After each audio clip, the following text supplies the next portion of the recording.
अरविंद, काय आई? ऐसे फुग्गे की तरह मुंह फुला के काय को बैठा है रे? जा ना आई, तेरे को नहीं समझेगा, चल जा।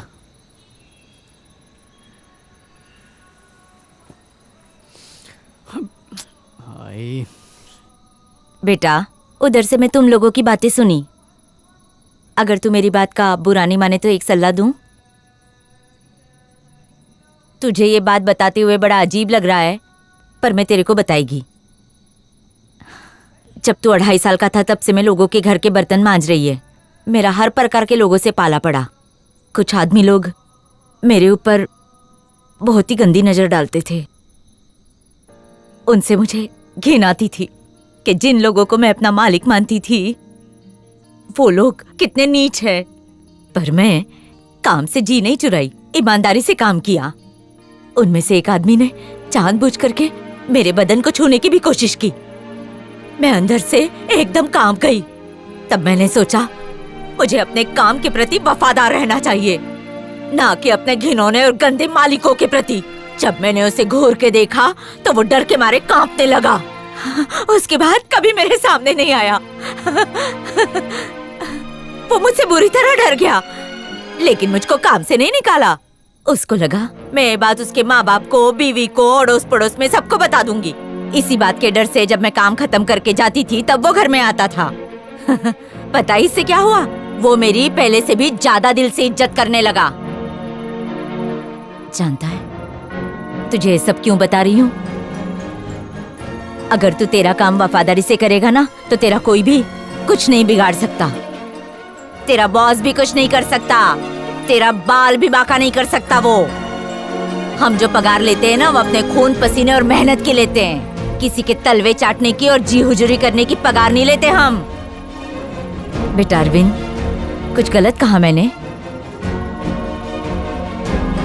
आई का है साला? आई बोलना बेटा। मेरी प्यारी आई, इतने दिन तक कहाँ थी तू? अरे क्या कमाल का आइडिया दिया मेरे को, मैं सब समझ गया हूँ। हर हर महादेव।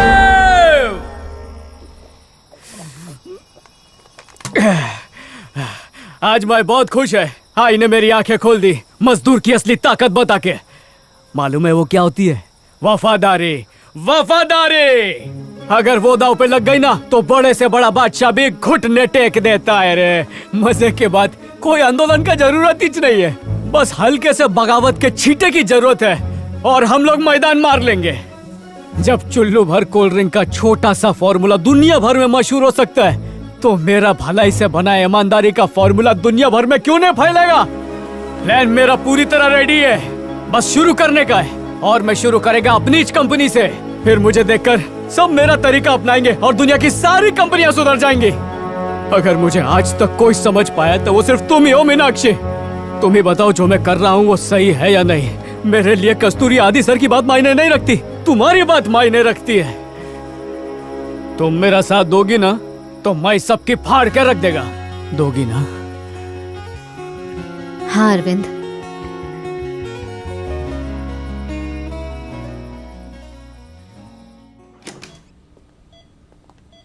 क्या मैंने तुमसे कभी मदद मांगी? इस रास्ते पे तो मुझे अकेले ही चलना है।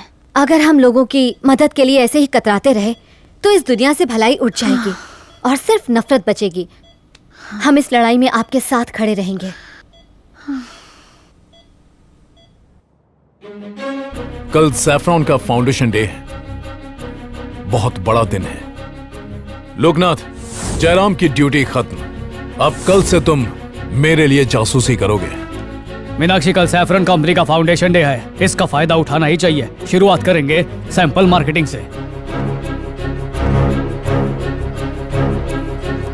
मंडली बनाने के लिए वर्कर लोग के हेड्स के साथ हमको चूहा मीटिंग करनी पड़ेगी। 5 डिपार्टमेंट के हेड्स चाहिए। एक प्रोडक्ट को कुछ ही लोग वापरते हैं, पर हमको बम्बू मिलता है कि सबको बेचो, और पापी पेट के लिए बेच भी देते हैं। देखो, जिसको प्रोडक्ट की गरज होगी वो तो खरीदेगा ही खरीदेगा, और जो नहीं लेगा उसको हम झूठी तारीफें करके पिना देंगे।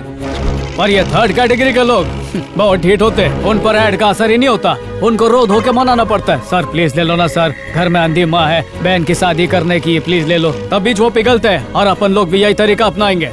उनके सोए हुए जमीर को खड़बड़ा के झिझोड़ के जगाएंगे। जो इतनी गहरी नींद सो रहे हैं तेरे झंझोड़ने से नहीं उठेंगे। उनमें से कुछ उठना ही नहीं चाहते हैं। उन्हें नजरअंदाज नहीं कर सकते और ना ही कन्विंस कर सकते हैं।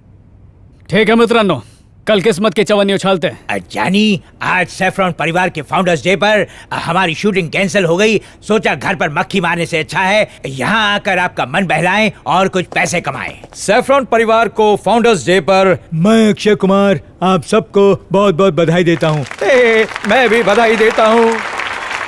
खूब सुंदर, अप्रतिम अप्रतिम। सैफरन के फाउंडेशन डे के मुबारक मौके पे कंपनी के वर्कर्स, उनके फैमिली मेंबर्स और मैनेजमेंट के सीनियर ऑफिसर्स का तहे दिल से स्वागत करते हैं। कार्यक्रम शुरू करने से पहले सभी टीम्स के हेड्स को इस प्रोग्राम को इतने बड़े लेवल पर करने की अनुमति देने के लिए मैं सबका थैंक्स कहूंगा और दिल से धन्यवाद कहता हूं। थैंक यू सो मच, आभारिया है। एक ऑडियो विजुअल के माध्यम से दिखाना चाहूंगा कि सैफरन के वर्कर्स कंपनी को सफल बनाने के लिए दिन रात कितनी मेहनत करते हैं। तो आइए देखते हैं ये वीडियो।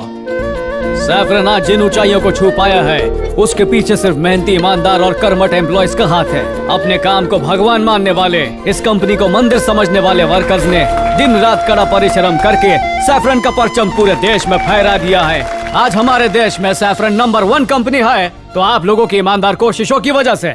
तो मैं चाहता हूँ कि आप सब लोग जोश के साथ मेरे साथ मिलकर बोलो, we are the best. Mister Steve, what's this? आप यहाँ कैसे? If I am not wrong, हमारी मीटिंग किसी और जगह पर होना तय हुई थी। Excuse me sir. Adi? Adi नहीं sir, Adhiban. Adhiban Madhav, New Fedora के एमडी का बेटा। हमारी पॉलिसीज जानने के लिए हमारे बीच तुमने एक जासूस रखा, लेकिन तुम्हारी कंपनी का दिवाला निकालने के लिए मैं खुद जासूस बन गया। सैफरॉन का कंप्लीट एडमिनिस्ट्रेशन मेरे कंट्रोल में है, इंक्लूडिंग योर इन्वेस्टर्स। तुम्हारे लिए मेरी सबसे पहली चाल थी तुम्हें मिल्क प्रोडक्ट्स में कंफ्यूज करना। I think we should do this. Thank you sir. Saffron के पास ना फॉर्मूला के राइट्स हैं, ना ही पेटेंट करवाने के। आगे जाने की लालच में तुम अंधे हो गए। तुमने जो 80 करोड़ इन्वेस्ट किए, समझ लो वो रुपए तुम जुए में हार गए। तो जयराम, तुम्हारे बुरे दिन की उल्टी गिनती शुरू हो गई है। मौसम अच्छा है, गांव चले जाइए सर। आदि, ये तूने बहुत गलत किया। जयराम, तुम्हारे पास सिर्फ एक ही चॉइस बचती है, इनसे हाथ मिला लो। आप सभी के लिए बुफे लग चुका है और बच्चों के लिए गेम्स का भी इंतजाम किया हुआ है। सब कुछ प्लान के हिसाब से चल रहा है। अगले पड़ाव के लिए तुम सब लोग तैयार हो जाओ। सर, अरे जरा मुस्कुराते हुए साइन कीजिए। इतना क्या सोच रहे हैं सर, साइन कीजिए ना।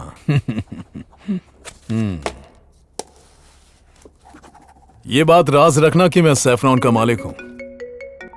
हाँ अरविंद सर, प्लीज थोड़ी देर के लिए नीचे हॉल में आ जाइए ना। कोई खास वजह? कस्तूरी के बारे में कोई सबूत मिला क्या? जी हाँ सर, कोई कदम उठाने से पहले आपकी राय लेना चाहता था सर। मैं आ रहा हूँ। डैड, अच्छी खबर है। सी यू जेंटलमैन। अभी आपने देखा कि किस तरह से लोग मेहनत और लगन के साथ काम करते हैं। अब देखते हैं वही मेहनत और लगन दूसरों की जिंदगी में क्या बदलाव लाती है। सर, आपके हाथों से प्ले कीजिए ना। सैफरन के प्रोडक्ट्स खा के मेरे बेटे को कैंसर हो गया। डॉक्टर ने कंफर्म किया, लेकिन ना कोर्ट ने ना ही किसी और ने इस पर यकीन किया। इसलिए मैं खुद बहुत ही बुरा हुआ ना सर। हाँ अरविंद, इसे एक वीडियो से कंपनी बंद हो सकती है। सर, पर यह देखकर आपको इतना दुख हुआ तो सोचिए उनको कितना दुख होएगा। किसे? हमारे कंपनी के वर्कर्स को। उन्हें कौन बताया? मैं बताया। उन्होंने भी ये वीडियो देखा ना सर। मेरे साथ आइए, आइए। वीडियो रूम में किसी को आने मत देना, समझा? मैं अपने बेटे को खो चुकी हूँ। कम से कम उसे इंसाफ तो दिला सकती हूँ, तभी सुकून से मर सकूंगी। सैफरन ने केस जीता। कहा मरने की वजह प्रोडक्ट में मिले केमिकल्स नहीं है, लेकिन अब मैंने सबूत जमा कर लिए हैं। मैं भी वही जहर खा रही हूँ जिससे मेरा बेटा मर गया, ताकि दुनिया को सच दिखा सकूं और सैफरन कंपनी को हमेशा के लिए बंद करवा सकूं। अपने मासूम बच्चे के खातिर इस पर जो कुछ लिखा है प्लीज बोल दो। कंपनी के मैनेजर को कोई फर्क नहीं पड़ेगा, ना कंज्यूमर्स को, लेकिन वहाँ काम करने वाले वर्कर, वो लोग मेरा दर्द जरूर समझेंगे। उन्हें समझना ही होगा। मेरी कुर्बानी का मकसद है कि फिर किसी माँ के बेटे को इन प्रोडक्ट्स की वजह से कैंसर ना हो। क्या कहा था सर आपने कि मैं इन तक अपनी बात नहीं पहुंचा पाऊंगा, लेकिन आपके सिखाए मार्केटिंग स्टाइल से अपनी तकलीफ इन लोगों तक पहुंचा डाली। आपको नहीं बताया क्योंकि चाहता था आप खुद देखो।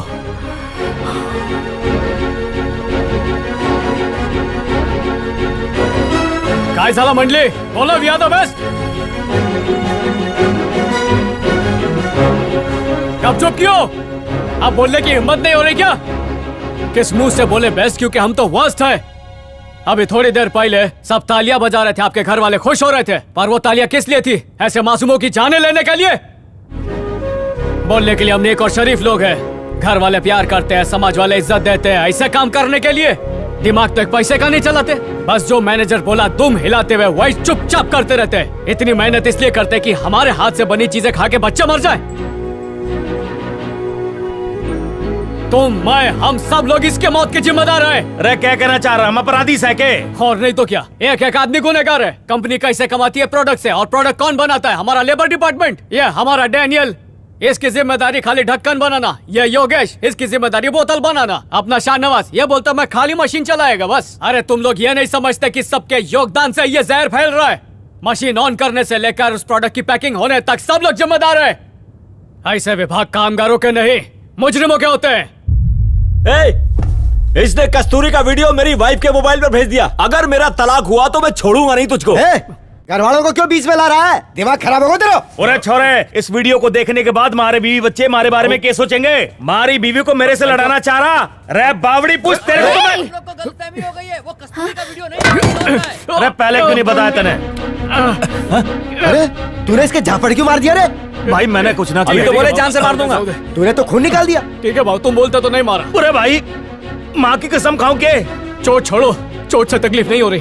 तकलीफ इस बात से हो रही है कि तुम लोग मेरी बात नहीं समझ रहे। तुम्हारे घर वालों ने ये वीडियो देख लिया ये सोचकर तुम्हें डर लगा ना? मतलब तुम मानते हो हम गलत कर रहे हैं। जब तक घर वालों को पता नहीं था तब तक चैन से बैठे थे कि नहीं? हाँ।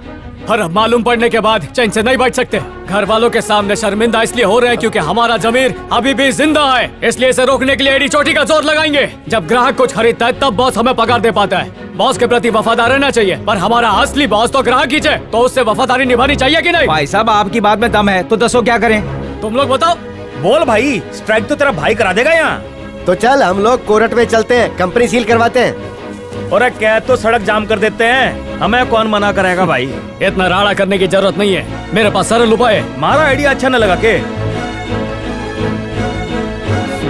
फक्त 2 दिवस, सिर्फ 2 दिन सरकार के बताए मापदंड का उपयोग करेंगे, बिना बॉस की नजर में आए। अरविंद, मतलब हम लोग बॉस की आंखों में धूल झोंके? देखा इसे? खुद की गलती पर कैसा लांबी का पैच मार के अच्छा रिपोर्ट बना के बॉस को शेंडी लगाते हो ना? पिछले महीने जब सरकारी इंस्पेक्शन था तब रूल्स तुम इस लोग फॉलो कर रहे थे ना? तुम्हारी बात तो सही है, लेकिन हमारी नौकरी जा सकती है। किसी के नौकरी पर आज नहीं आएगी। मेरे भरोसेमंद लोगों ने कंपनी ज्वाइन की है, वो इधर ही है। ये लोग इल्जाम अपने सर ले लेंगे। बरोबर ना भाव? अरे जब हम लोग बुरे काम के लिए जेल जा सकते हैं तो अच्छा काम करके जेल जाने में क्या बुराई है?